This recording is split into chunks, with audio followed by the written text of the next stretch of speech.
Okay, just as we start today's episode, I just want to begin by saying sorry if you're a Spurs fan for what I've done and what I'm going to show you in today's... I'm sorry for what I've done to your club in this save.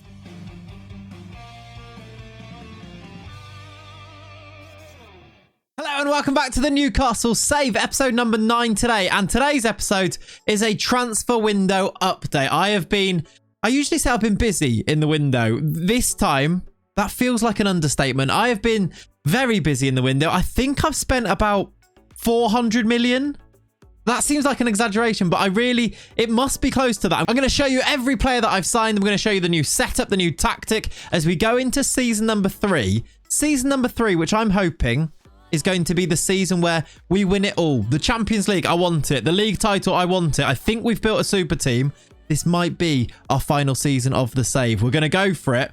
And I mean go for it. Let me show you what I've been up to. Before we do get into that, a quick reminder to subscribe to the channel if you haven't already done so. If you've enjoyed this Newcastle save, if you've been watching it in real time, or maybe you're catching up a little bit later, thank you so much for doing so. Make sure you do subscribe to the channel. There is so much more content on its way to you. We've got a brand new save starting fairly soon. We've got loads of different types of videos, like the video I did where we had a look at the FM confessions. I want to do more fun ideas like that. If you have ideas, by the way, put them in the comments down below. But loads to come. Make sure you do subscribe to the channel. Thank you for being here. Let's have a look at these transfers. It's ridiculous. Okay, to set the scene then, at the end of last episode, this was the situation. We ended up finishing second in the league, despite it looked like we were going to struggle to finish in the top 4. Then we went on an absolutely insane end of the season, if you remember. Finished second. Only second to Liverpool, who, I mean, I was looking at the records. It's quite annoying that they only lost 7 games. We lost 8, but we lost both games to Liverpool. Someone said this in a comment as well, that if we hadn't lost those games against Liverpool, we would have won the league. Maybe we're closer than I was giving us credit for, especially if we can continue that end of season form that we managed to put ourselves into, with maybe continuing with the 4-3-3. However, saying all of that, I've completely changed the tactic that we're going to use for next season. And there is good reason for it, which I'm going to show you now. But I think we're going to go on the attack. We're going to go all out. Very Kevin Keegan in that Newcastle side that was so exciting to watch back in the 90s. They didn't quite win it with him, but I think we can do it next year. And I think we've got the firepower to do so because I've spent a fortune. We got given £220 million, if you remember back to last episode. 220 million to improve on this team, which finished second, to improve on a pretty good squad. And I think I've done that by just dipping our toe into the transfer market. Just a tiny little bit. I've spent about 400 million. Let me show you who I've bought. Okay, so it starts off with a couple of players that are on last season's spending. You know how it puts some of the players, because if you do it before the season ticks over, it's on last season's transfer list of players. They are these 3. The first of which is Asan Aldraogo. He definitely said like that, I think. He was brought in because he was £11 million. They got relegated, I think, Schalke, meaning he had a relegation release clause. He's got brilliant potential. He's a really good wonder kid on this year's game. I don't know whether we're going to see him through to his potential or not, really, with where this save is and how long we go with it. I'm not sure. Either way, though, £11 million. I felt like we had to do that, so I brought him in. And then the next one was a big one. We needed a new centre-back. We talked about how, is Silva a little bit unreliable? Botman was rubbish towards, about halfway through last season. It was only really Scalvini that was good as a centre-back. So we needed a big dog. I needed a left-sided one really as well. So we've gone for Josko Guardiola, who's obviously got a fantastic future in the game, hasn't he? Excellent in FM. Bit shorter than I would like, but it does have decent jumping reach. I mean, he is still also 6'1", so he's not exactly short, is he? But he's so good in FM. He's so reliable. We spent about 70 million on him, and that could rise to 80. And straight off the bat, I thought these were 2 decent signings. You know, Guardiola is the one, really, isn't he? Really good starting point. Go from there. We've got about £150 million still to spend. I did also pick up Jonathan Mitchell, who's just a homegrown at club goalkeeper. This was because Tim Krul has retired. I needed a homegrown at club goalie because that's a really good way of getting one of your homegrown from club players in. Jonathan Mitchell, the stream have also called him Jonathan from Church Mitchell. I don't know why. Okay, there is no real rhyme or reason to some of the decisions that the Twitch chat makes. So just don't ask any questions is probably the best way with that. I think we may have sold some people towards the end of this before it ticked over too. Is that correct? No, it was just Sean Longstaff went for £1 million and Alex Murphy went out on loan. This, though, was only the beginning. Because after this point, I went a bit crazy and a bit mental. There's a few things about this episode that I know the comment section, you're going to love it. Please do share all of your opinions on things. I'm happy to read them. There's a few strange ones to show you, but transfer-wise, I went a bit crazy now.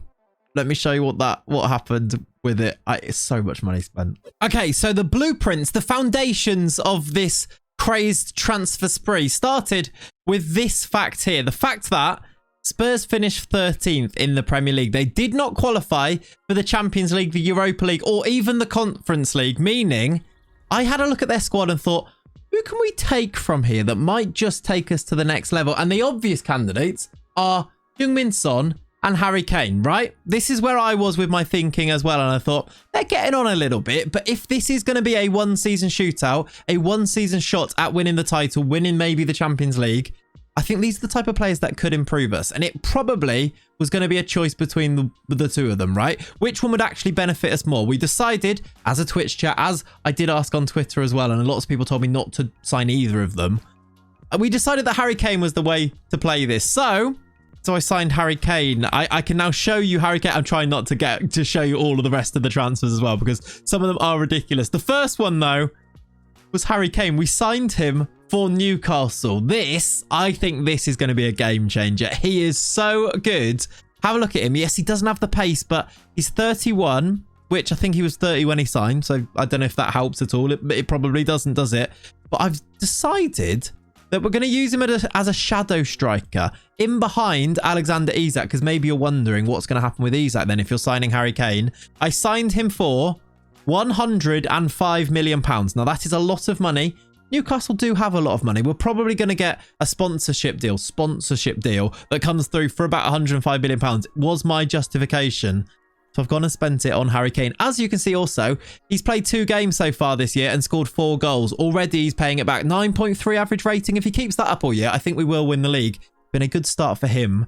He joins as signing number 1, and now I'm not going to make you wait any longer. I'm going to show you the rest of the signings too by going to our transfer history and showing you that we spent £332 million. £332 million on top of Josko Guardiola, who signed for £70 million. To my estimates, to my maths, that's about £400 million spent this summer. That is a lot, so I will accept that. Now, there was some circumstances that did dictate this. The big one being we sold some players. Mainly, Ivica Kvaratskhelia has moved on to Real Madrid for £87 million. I know you're looking at this list of players. We'll get to those, but this one was a big one. It was a release clause. I'm such an idiot. I was really chastising myself for this. He had a release clause of £87 million. I remember signing him and he demanded that it was in there. We had to. The agent restricted it to that amount. We actually signed him for really cheap, you know, all things considered, for £63 million. He had a decent season, a good season, really. 11 goals, 8 assists. I wasn't able to get rid of that release clause. I kind of forgot, if I'm going to be completely honest, that it was there. Then they triggered it. And as soon as then I tried to approach, I offered him a contract, went to speak to him, did not want to talk. He was unhappy at the club, wanted to move on. Immediately accepted their deal. He's only on as well £175,000 per week, which in the grand scheme of things, we could have easily paid him that. But he's moved on, and it did mean that we had to go big with our transfers. We'd already signed Harry Kane at this point.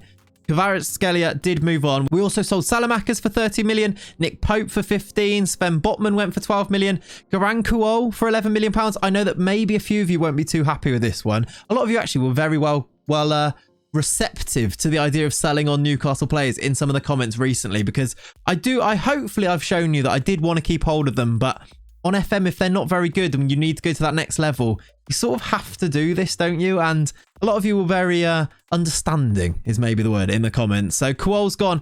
He is hopefully going to be the next big thing. He's joining in January in real life, isn't he? I just don't think he's all that on FM. In this particular save, I've seen him be really good. He's 20, look, but he's got so many gaps in his game that I thought £11 million to help us sign some players. I think it was worth it. Joel Linton went on his permanent deal after his loan move. Cody Gakpo, by the way, also moved on. He was a nightmare for us. He was a disaster signing. He should have been so good. He ended up being a disaster. He broke his leg, didn't he, immediately? And now we've had him as part of a part exchange for our next signing, which was Declan Rice. We needed, I think, a good DM, a player that could be maybe a step up from Manu Kone, who was great, but Declan Rice, big deck, I think is just the go-to. I think a lot of people doing a Newcastle save will sign Declan Rice. Let me know if that is you, by the way. He is going to be our rock in defensive midfield, and we're going to need a rock in defensive midfield because, as I said before, we're going very all-out attack. He's made a good start as well, actually. He scored in his second game for us here. He's the guy, look. Declan Rice in our midfield for £59 million plus Cody Gakpo. I don't think that's too bad. I mean, maybe the Cody Gakpo thing, because he's so good in real life right now, maybe it seems like a lot, but he was rubbish for us. I mean, if we look at his record, he barely got in the team. He was always unhappy. He broke his leg immediately. I don't think attributes-wise he's actually kicked on that much either. We've definitely got better players than him. There's only, what, 3 greens in his attributes? So to be honest, I think we've actually got a decent deal here. Look at the record there, look. 11 games, no goals. 2 games last year. Oh, no, that's West Ham. 11 games for us last year, no goals. 3 goals in his first season. That was very early on as well. Not the best from Cody Gakpo, and he's moved on. And then it was all about signing players from this point on. A few other players did leave there, look, but not for any significant money. It was all about signings, and we've carried on spending by signing Darwin Núñez for £19 million, transfer listed at Liverpool. I don't really know why. I don't even think they registered him for their squad, and he was unhappy, wanted to go. £19 million. I couldn't really say no. He's going to be a rotation option with Isak. What a player. So cheap as well. And then we had a bit of a weird one on stream. We were trying to sign Gavi. We were trying to sign Pedri. We were trying to sign Rafael Leao. All great options, I'm sure you will agree, to play on the left-hand side or to move Maddison left to play Gavi in the midfield. All brilliant players, most of which because we were triggering their release clauses, Gavi and Pedri specifically. Then we'd offer them a contract. They'd be happy with the contract.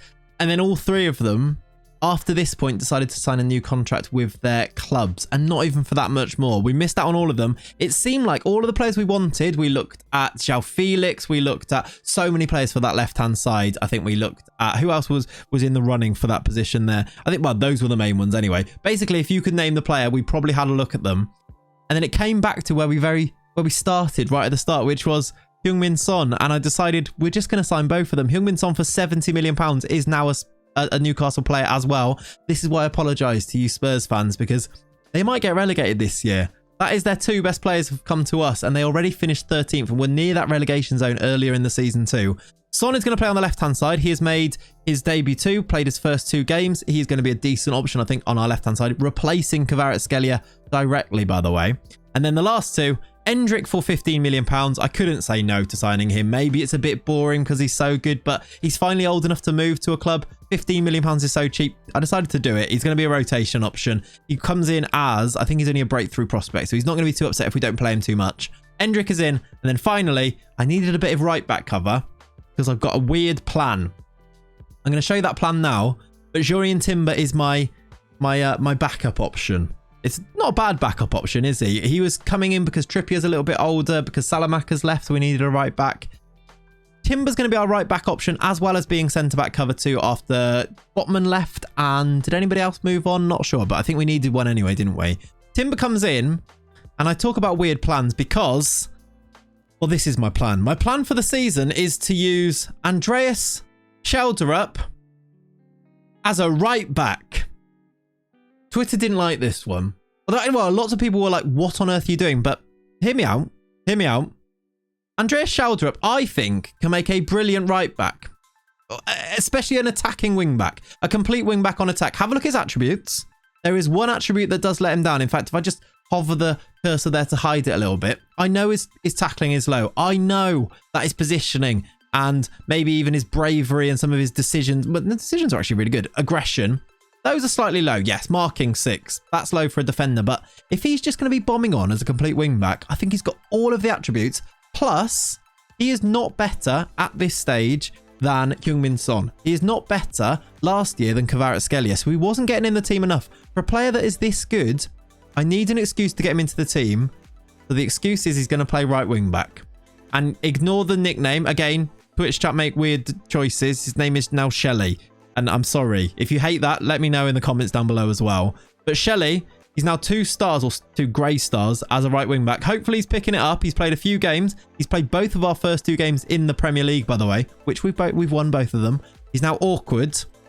this is the plan. And we're going to go very attacking, as I say, with a back four, with complete wing backs pushing on, two ball-playing defenders, a DM in Declan Rice, who's going to just patrol that area.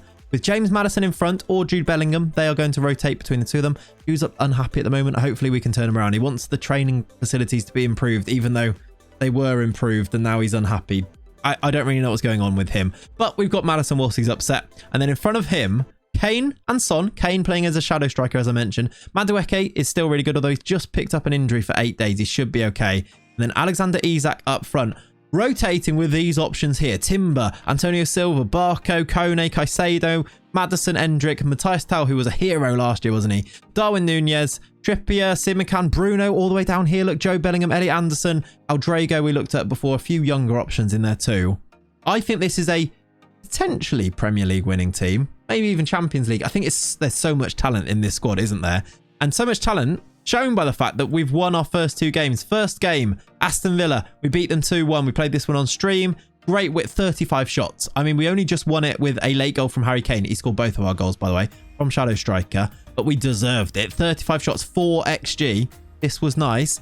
I've just played this game now, backing it up with a 6-1 win against Manchester United. Yes, we're good. Yes, we can do this. 6-1. Declan Rice with the first goal. Then it was Guardiola from a header, his first goal for the club. Madueke. Kane then got 2 more. 4-2 for him. Then Kone right at the end. Playing still with Shelley as our right wing back, shelter up. I think we can do this. We're currently second. I'm going to go and play a whole load of this. Hopefully finishing off the season in after the weekend streams. And then maybe next week will be our final episode as we hopefully go for the Champions League, or we go for this league title. That is the ideal situation. I think I'm going to leave it there for today. What an exciting team. Let me know what you think of the signings. Let me know if they are completely mental. Let me know what you think of that Andreas Schelder at right back thing. I know it's weird. It is weird, but I would like to know your thoughts on it. Let me know also, do you think we can do it? Can we win this league title? We are, season preview wise, predicted to finish 4th, but I think we're better than that. I think we can do this.